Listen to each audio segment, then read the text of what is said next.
আপনি জানেন কি চ্যাট জিপিটিতে প্রশ্ন করারও একটা লিমিট আছে? হ্যাঁ, এটাকে বলে টোকেন লিমিট।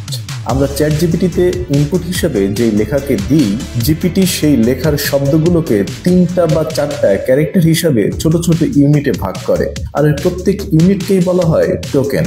যেমন আই লাভ বাংলাদেশ, এখানে 5টি টোকেন রয়েছে। চ্যাট জিপিটির এক একটি ভার্সনের জন্য টোকেনের সীমা এক এক রকম হয়। যেমন GPT-5 প্রায় 96,000 শব্দকে পড়তে পারে। GPT-3.5 যেটাকে আমরা ফ্রি ব্যবহার করি, সেটা পড়তে পারে মাত্র 3,000 শব্দ। আর এই টোকেন সীমা এটা কিন্তু ইনপুট এবং আউটপুট মিলিয়ে, অর্থাৎ আপনি ধরুন একটি পিডিএফ ফাইল আপলোড করলেন যেখানে 2,000 শব্দ রয়েছে, সুতরাং আপনি রেজাল্ট হিসাবে 1,000 শব্দের বেশি আউটপুট আপনি পাবেন না। মজার বিষয় কি জানেন? ধরুন আপনি একটা পিডিএফ ফাইল বা একটি বড় রিপোর্ট আপলোড করলেন, সেই ডকুমেন্টটি অনেক বড়। তখন কি হয় জানেন? জিপিটি আপনার ডকুমেন্টের কিছু অংশ পড়ে, বাকিটা তার মতো করে নিজের মতো বানিয়ে বানিয়ে উত্তর একটি তৈরি করে দেয়। তাই বড় উত্তর চাইলে প্রম্পটটাকে ছোট করুন, টোকেন লিমিটকে মাথায় রেখে চ্যাট জিপিটি ব্যবহার করুন, আর হয়ে উঠুন ইফিশিয়েন্ট চ্যাট জিপিটি ইউজার।